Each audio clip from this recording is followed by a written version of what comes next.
Hey guys, welcome to another episode of The Vinyl Den, your channel for record collecting by record collectors. My name is Nick. I'm Ian.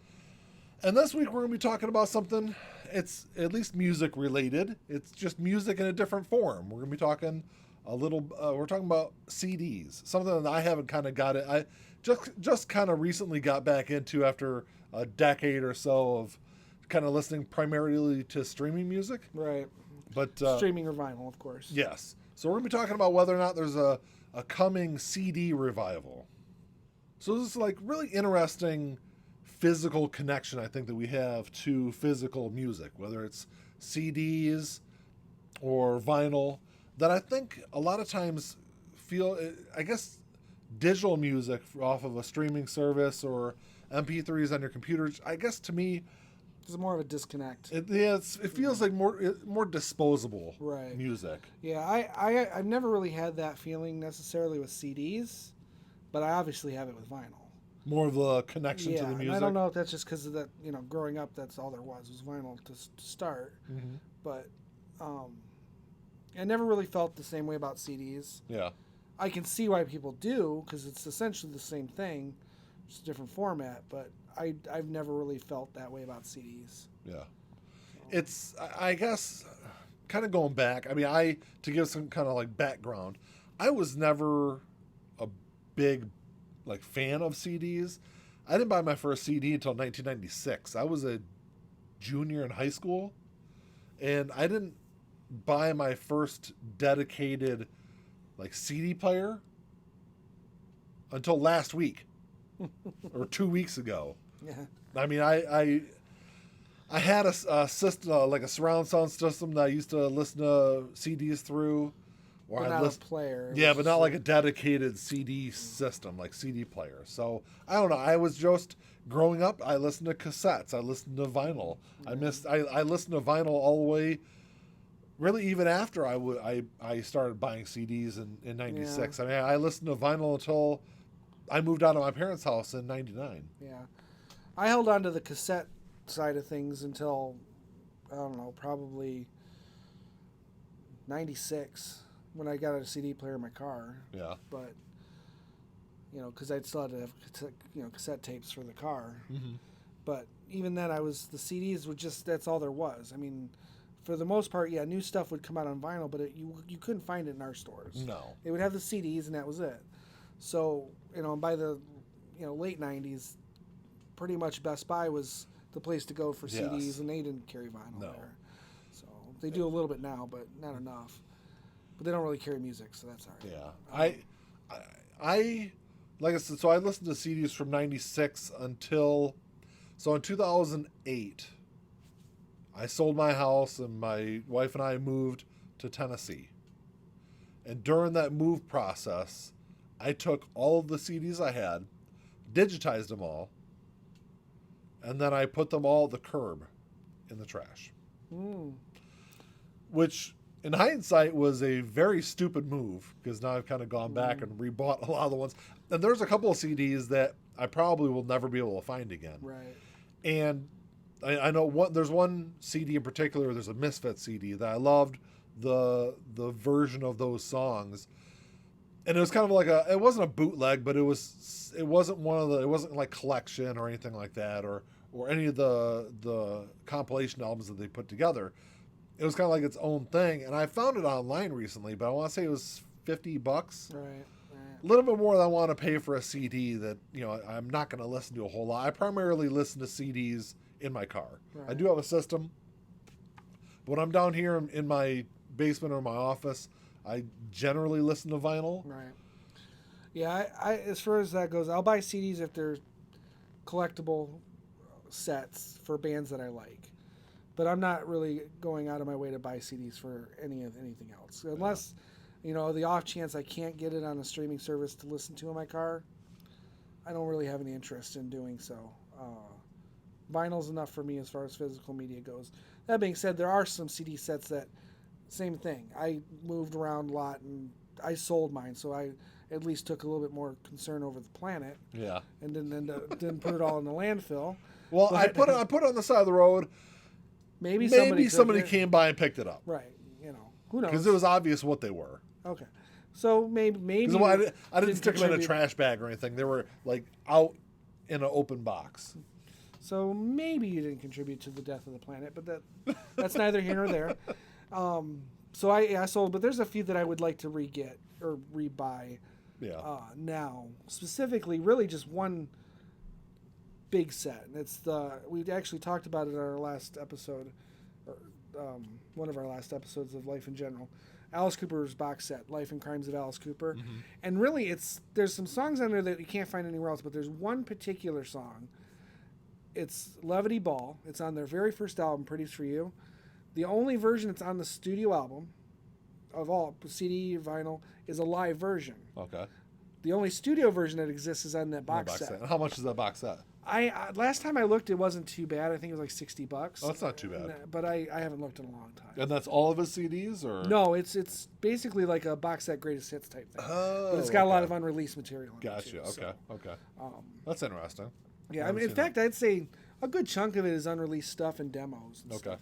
And it's kind of amazing because the demos are musically songs we've heard with different lyrics. Okay.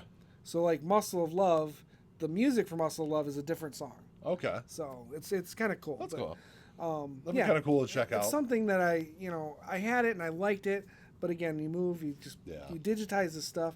I don't even know where I digitized it to. I lost probably a ton of music. Oh, absolutely. Just like Absolutely. doing, in computers and hard drives and all that other stuff. So who knows? But that's probably what I think I'll pick up from Discogs if I can get a good price on it and it's in good condition. But beyond that, I'm not big on CDs. Yeah, when I'm in my car, I'm kind of 50-50.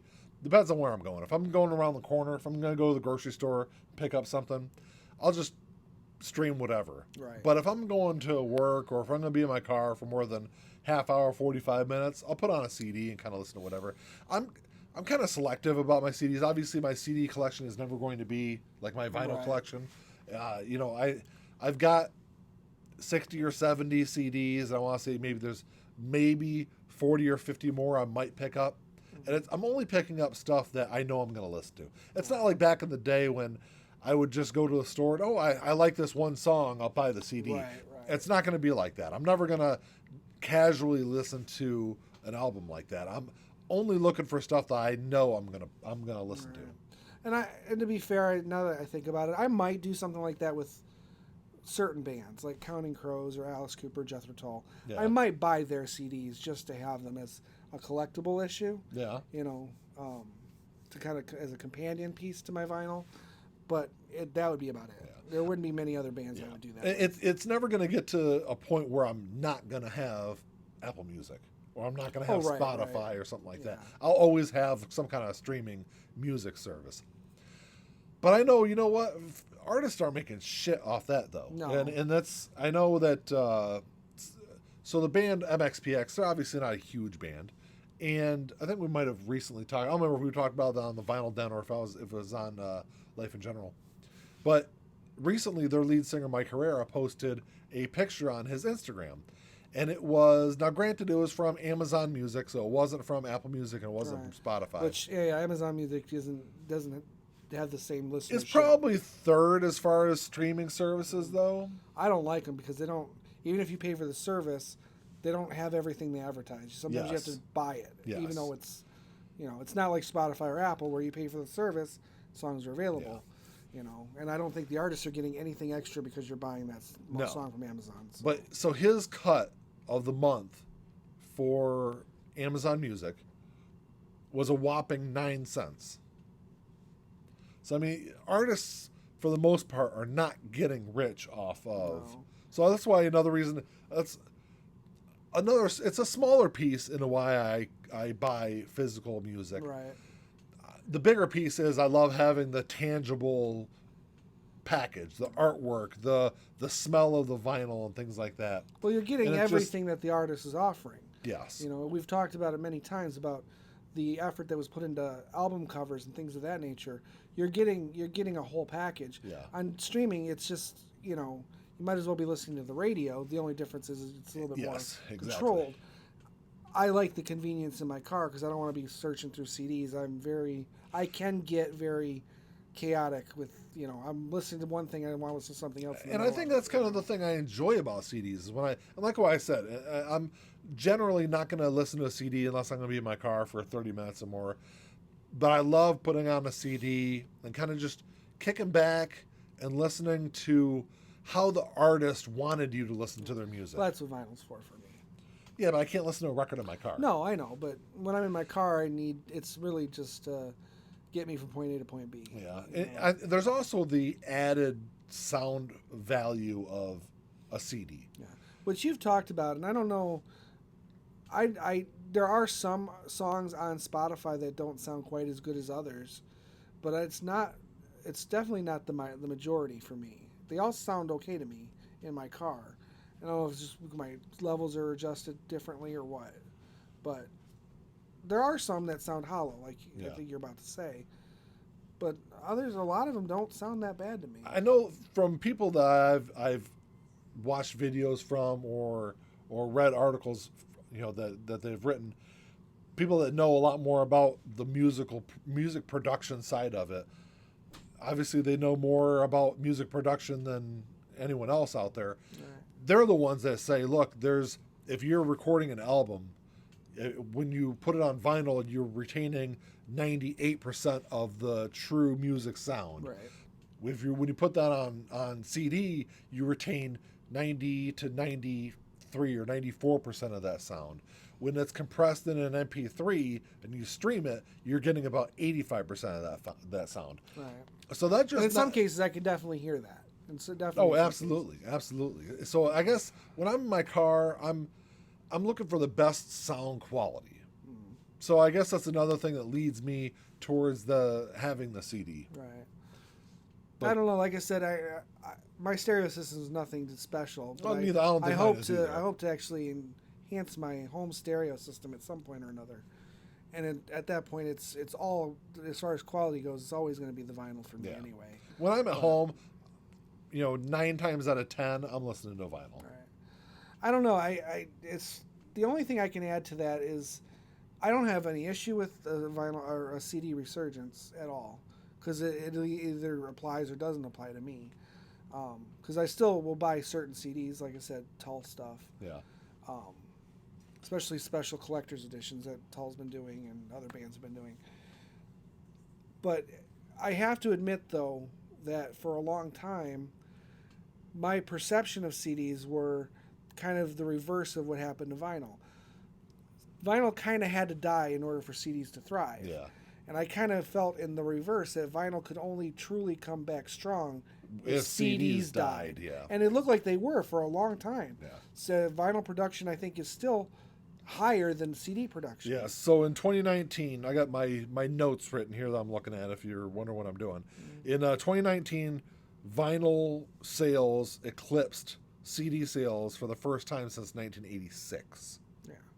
So in 1999, which is the farthest back I could go that I saw online at least, there were 938.9 million CDs shipped in the United States. Just a year later, it peaked at 942 million. But that number just 5 years later in 2005 was down to 705.4 million. 5 years after that, it was down to 253 million. In 2015, it was 122.9 million. 2019, it's down to 46.5 million. So just in 20 years, CDs have gone up really high, drastically, and now they're down really low. Yeah. And that's kind of what, I wouldn't say that's what happened to vinyl, because vinyl had a much longer lifespan. Yes. Pre-2000s. But when CDs came out, it was just the convenience of a CD, the technology, the sound quality at the time was a bit superior based on vinyl production and everything else. So there was vinyl, just as soon as CDs became available and cheaper, vinyl was just shot down. I think it was the portability of CDs. And portability, absolutely. Oh yeah, when Sony came out with their Discman, their portable CD player with headphones, that was revolutionized a huge game changer. Like I said, vinyl died as a result of that, for all intents and purposes. Yeah. And like I said, with this new vinyl resurgence that we've been dealing with for the last 12, 13 years now. Since 2008, roughly. Yeah, so 12 years. It just seems to me at the time when that was coming back, it was like, okay, CDs had their time, vinyl's going to come back, and CDs are going to go away. And that's kind of been how it's been. I mean, do I think a CD revival is coming? Probably not. Right. Because when I go to the record store and I look for CDs, a lot of record stores, don't carry new CDs. Right. And the used CDs they have is generally a very small quantity. Right. Now, granted, the store that we go to, Dearborn Music, they do have a lot of both. a wide selection of both, and a lot of different genres also. So they're kind of the only store though. When I'm looking for a specific CD, if Dearborn Music doesn't have it, I'm generally going to Discogs or Amazon or something like that. Yeah, and that's kind of what, in a sense, that it kind of has. The vinyl resurgence has kind of killed CDs, not by itself, because streaming is really what killed CDs. Yeah, exactly. Anyway. But with vinyl, you don't see that decrease. You don't go to stores and say, "Man, where are their CDs?" But there's a shit ton of vinyl. Yeah. And that's why I said I've enjoyed getting back into CDs, kind of rediscovering them. I love putting them on, and it just, there's definitely an added dimension there that you just don't get with MP3s or streaming services that I really enjoy.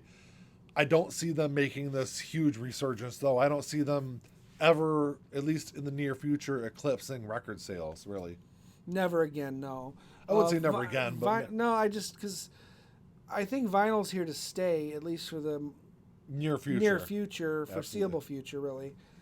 But I don't think CDs can offer anything like vinyl can. Yeah. You're still going to have that niche. I don't think they're going to completely die off. Yeah. Because everything that's released is still released on CD. Mm-hmm. And there's still a lot of people who don't even want to deal with vinyl. Yeah, absolutely. Who are still physical media purchasers. I see them at the record store all the time. My dad is one of them. Yeah. He thinks that CD was the next step, and you don't go backwards. Yeah. I've seen I say him why waver. not do both, but yeah, I've seen him waver on it a few times when I've taken him to the record store. Not that he would ever buy a record player, but yeah. But I can see him looking at records and go, with a bit more attention than he used to show it. Yeah. But he's the one. He's only going to buy CDs. He does not want to go backwards. Makes sense. I'm sure there's a lot of people out there like that. Right. All right, guys, that's all I got for this week. Drop us a comment down below. Let us know what you think about CDs, whether you collect them or kind of how you go through your process, I guess. I'm sure there's a lot of people out there that are kind of like me. You enjoy both of them. I'm sure there's people like Ian out there that really kind of stick to vinyl. Yeah. People like his dad that only stick to CDs. Or people out there that don't do any of the above. So. Right, because streaming is, streaming is very convenient. It's very it is easy absolutely to do. convenient. And, there's a whole generation of kids who know nothing but streaming, really. Not my kids, because my kids listen to records. Actually, I just Jack was down here listening to a record with one of his friends a couple of days ago, and I come downstairs after they left. I'm like, man, who left records on the record player? Yep. Sin, ultimate sin. Although I've been guilty of it myself a couple times. Actually, there's one sitting on my record player right now. It's usually one of those where it's on and it finishes and I go about doing other things, and then the next day I walk by and go, oh my God, there's a record on the turntable. Never that long, but yeah, for sure. Just drop a comment down below and let us know what you think. While you're down there, go ahead and hit that subscribe button. Give us a like, thumbs up. Subscribe to the channel, share us on social media, hit that notification bell. Comments. And that's it. Do what we say. He likes comments. Yes. I'll read them after he comments. I'll share them with Ian. He'll let me know they're there and I'll read them. Well, that's all I got, guys. Until next time. Talk to y'all later. Keep on spinning. Peace.